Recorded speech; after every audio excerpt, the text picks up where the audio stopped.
Hey everyone, welcome to the part 2 of the compliance series जिसमें मैं सारे secretarial compliances के बारे में चेकलिस्ट जो होती है उनके बारे में डिस्कस करूँगी। सेक्रेटरियल ऑडिटर जब आप लोग बनेंगे, ऑडिट करेंगे किसी कंपनी का या अपनी ही कंपनी को हैंडल करेंगे तो क्या क्या चीज़ों का ध्यान रखना चाहिए वो सारे हम डिस्कस करेंगे। तो मैंने अपने पार्ट 1 में डिस्कस किया था about this SS1 which is with respect to the secretarial standard 1 of the board meeting. तो अब बात करते हैं SS2 which is with respect to the general meetings की जनरल मीटिंग होल्ड कर रहे हैं आप तो उससे पहले आपको क्या क्या पता होना चाहिए, क्या क्या चीज़ें रेडी होनी चाहिए एंड पूरी एक प्रॉपर क्विक वे में चेकलिस्ट है of bullet points. So let's begin the work. सबसे पहले क्या करना होगा, check whether general meetings during their have been convened under the authority of board. Basically board से अथॉरिटी लेनी पड़ेगी, आपको एक बोर्ड रेजोल्यूशन भी पास करना पड़ेगा that we intend to hold the general meeting and उसके लिए नोटिस आपको उसका पूरा बना के प्रॉपरली मेंशन करना होगा। Then check whether the AGM and the requisition meeting or the board was convened between 9 AM to 6 PM other than national holiday। तो ये 9 to 6 PM का क्या है, 9 AM to 6 PM is the business hours. तो आप क्या करते हैं, बोर्ड मीटिंग आप कभी भी कर सकते हैं, रात में 12 बजे भी मन किया बोर्ड मीटिंग कर सकते हैं, because board of directors limited number of लोग होते हैं, उन्हें कभी भी इंपॉर्टेंट चीज़ें डिस्कस करनी पड़ सकती हैं। ठीक है, नेशनल हॉलीडे हो, संडे मंडे, उन्हें कोई फ़र्क नहीं पड़ता। जनरल मीटिंग्स में क्या होता है, वो नॉर्मल शेयर होल्डर्स होते हैं, हम मानते हैं कि उन्हें हमें डिस्टर्ब नहीं करना चाहिए, तो हम उन्हें सिर्फ कब बिजनेस आवर्स में ही अपनी मीटिंग होल्ड कर सकते हैं। जनरल मीटिंग हो या रिक्विजिशन मीटिंग हो, यानी कि क्रेडिटर्स की मीटिंग, या अदर दैन नेशनल हॉलीडे। अभी 15 अगस्त आ रहा है तो आप 15 अगस्त को नहीं कर सकते हो जनरल मीटिंग, आप बोर्ड मीटिंग होल्ड कर सकते हो, ठीक है, लेकिन जनरल मीटिंग नहीं होल्ड कर सकते हो। ठीक है, तो जब हम एक सेक्रेटरियल ऑडिटर बनेंगे तो हमें ये चीज़ चेक करनी होगी कि जब इन्होंने जनरल मीटिंग्स होल्ड करी हैं तो क्या वो बिजनेस आवर्स में है एंड क्या वो अदर दैन नेशनल हॉलीडे हैं। ठीक है, अगर नहीं है तो हम मेंशन कर देंगे non compliance, reason for non compliance. ठीक है, और अकॉर्डिंगली पेनल्टी वगैरह तो लगती ही है, वैसे होता नहीं है मोस्टली। ठीक है, check whether the notice was properly sent. ठीक है, एटलीस्ट 21 डेज़ का क्लियर नोटिस होना चाहिए, एक्सक्लूडिंग द जिस दिन आप भेज रहे हो जिस दिन मीटिंग है, ये तो सबको पता ही है। ठीक है, check whether the proof of sending notice. हाँ, तो हम अगर सेक्रेटरियल ऑडिटर हूँ मैं, तो मैं कंपनी से कहूँगी शो मी द प्रूफ, आपने जिस भी मोड के थ्रू आपने शेयर होल्डर्स को सबको भेजा है नोटिस, मुझे वो दिखाइए आप नोटिस। तो हो सकता है अपना ईमेल भेजा है तो ईमेल दिखा देंगे वो लोग, नहीं तो अगर पोस्ट के थ्रू भेजा है, पोस्ट के थ्रू भेजा है या कुरियर के थ्रू, तो उसका रिसीट दिखा देंगे।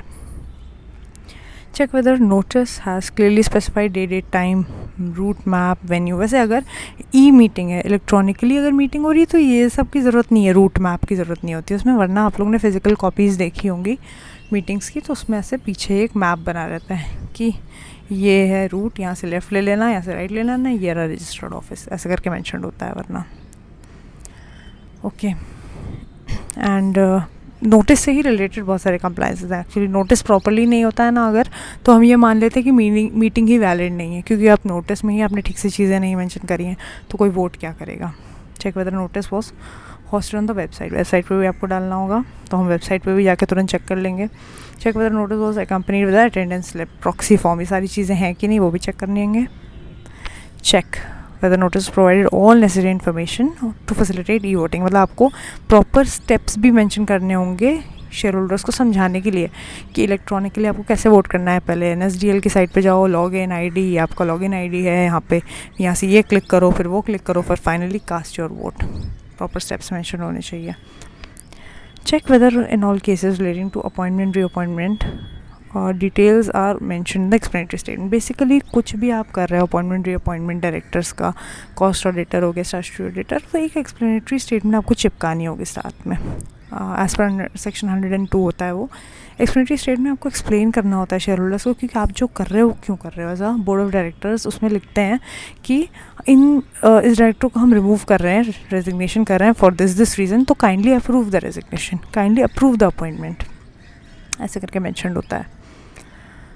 फिर अब क्या चेक करना होगा हमें, check whether the nature of concern और interest in any item was disclosed in the explanatory statement.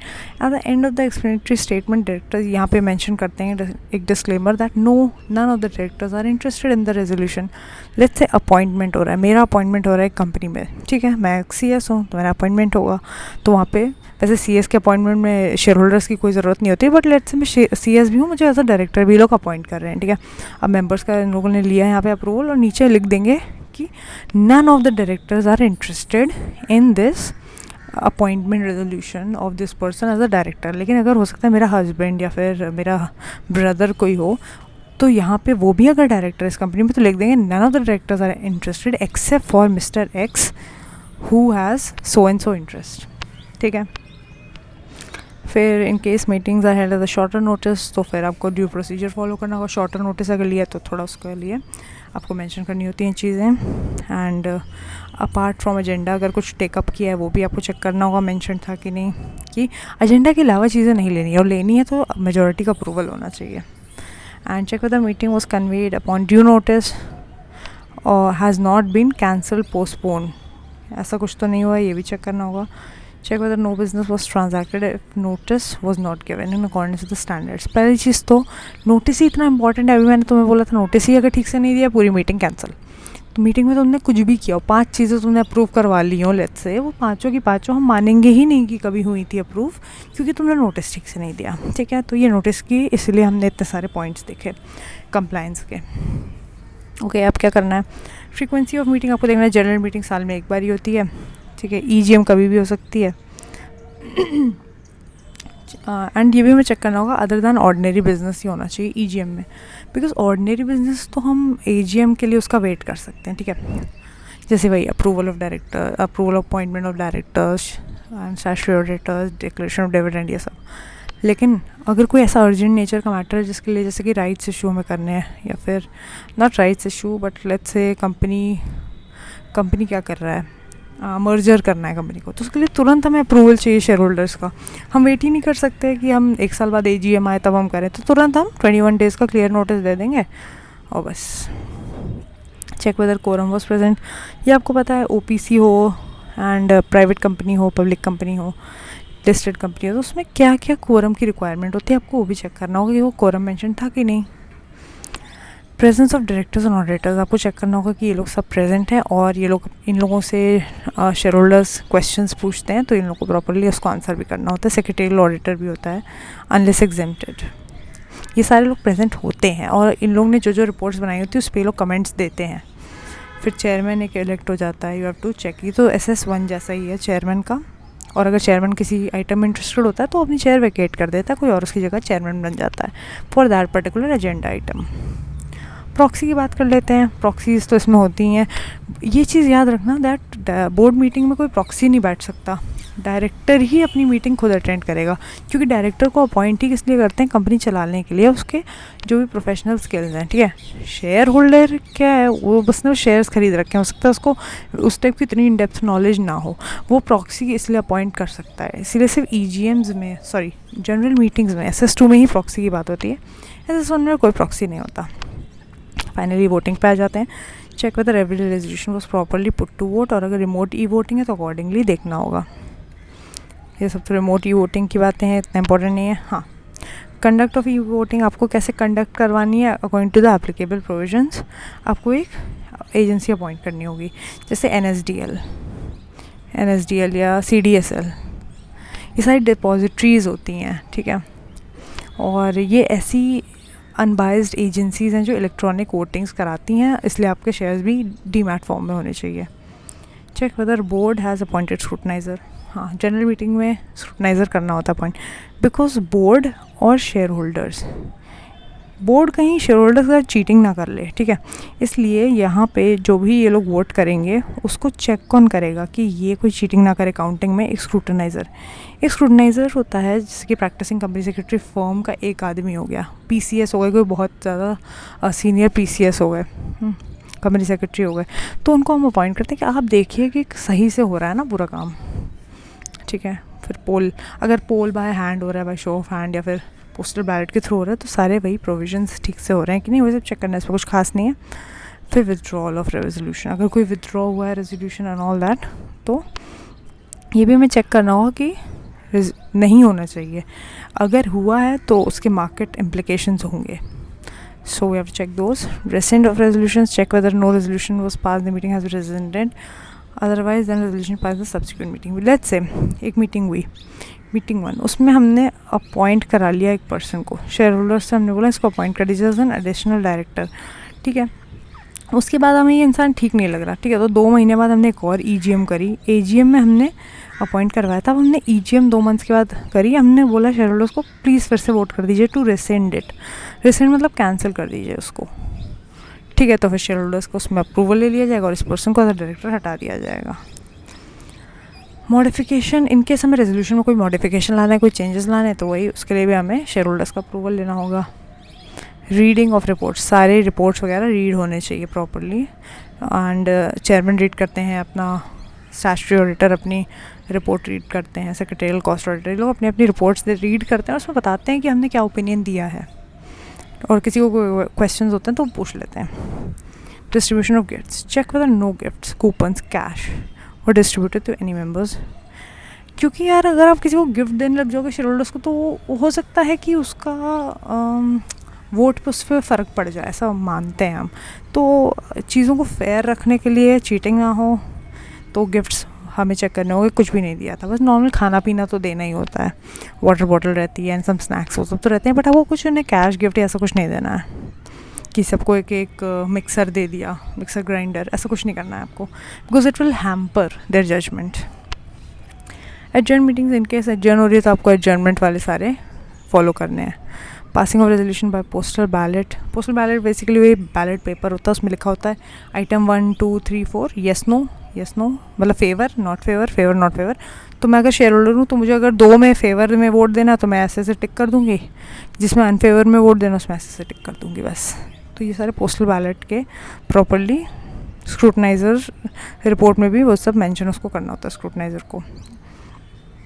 Finally आ जाते हैं मिनट्स के ऊपर.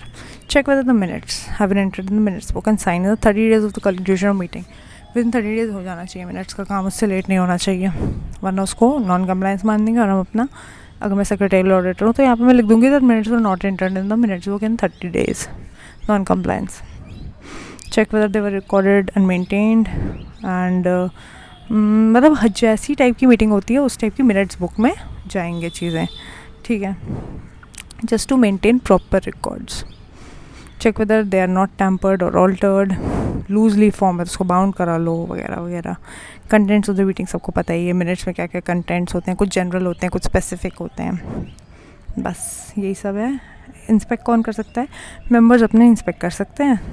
थोड़ी सी हो सकता है फ्री ऑफ कॉस्ट हो जाए, या फिर थोड़ी सी नॉमिनल सी फीस लेके आप उनको इंस्पेक्शन अलाउ कर सकते हैं जनरल मीटिंग के टाइम. एंड प्रिजर्वेशन, आपको उसको परमानेंटली या 8 years which what ever is allowed by the law, जिस टाइप के भी वो मिनट्स हैं आपको उसको प्रिजर्व करना है, इलेक्ट्रॉनिकली या फिजिकली या बोथ. मैं तो कहती हूँ बोथ में करना चाहिए.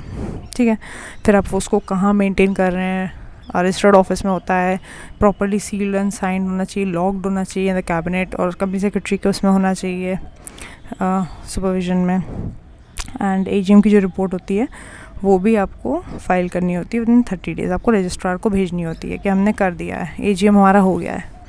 AGM की लास्ट डेट होती है 30th सितंबर, अक्टूबर, और ये 30th अक्टूबर के पहले पहले आपको ROC को भेजना होता है कि हमने अपना काम कर दिया है AGM वाला. फाइनली फिर जो भी डिस्क्लोजर्स हैं थरोली आपको अपनी मेंशन करने होते हैं अपने थ्रू आउट द ईयर, आपने जो जो भी किया है. एनुअल रिटर्न में आपको सब कुछ मेंशन करना होता है बस. इसलिए पहले हम नोटिस भेजते हैं AGM का, पहले बोर्ड मीटिंग होती है, बोर्ड मीटिंग में होती है उसमें हम नोटिस को अप्रूव करा देते हैं AGM का. फिर AGM होती है, ठीक है, AGM हो गई, उसके बाद 30 days के अंदर उसके मिनट्स बन जाते हैं. और वही 30 days के अंदर हम जो AGM हमने जो एनुअल रिपोर्ट बनाई है एंड एवरीथिंग, वो हम ROC को बताते हैं by filing our annual return, AOC 4 जिसको बोलते हैं, annual return and MGT 7. MGT 7 जो होता है, ये दोनों होते हैं हमारे एनुअल रिटर्न एंड ये सारे चीज़ें हमें जो फाइल करनी होती है विद ROC इन 30 days, वरना पर डे के हिसाब से आपको फ़ाइन लगने लग जाता है. 500,000 रुपये का पर डे फ़ाइन लगता है. तो with in the time limit सब कुछ करना होता है. So that's it, that's end of the part 2 of the compliance. Compliance checklist and I hope तुम लोग को मज़ा आया हो। मैं कंप्लाइंस सीरीज़ में और भी वीडियोज़ लाने वाली हूँ विद रिस्पेक्ट टू जो भी इवेंट्स होते हैं जहाँ पे हमें सेक्रेटरियल ऑडिटर को कंप्लाइंस चेक करना होता है। So make sure to catch those videos as well. So part 1 मेरा सेक्रेटरियल स्टैंडर्ड्स 1 था, पार्ट 2 वॉज SS2। अगर मज़ा आया तो लाइक एंड सब्सक्राइब कर देना, एंड अगर कोई भी डाउट्स हो ज़रूर पूछना कमेंट्स में। Thank you so much.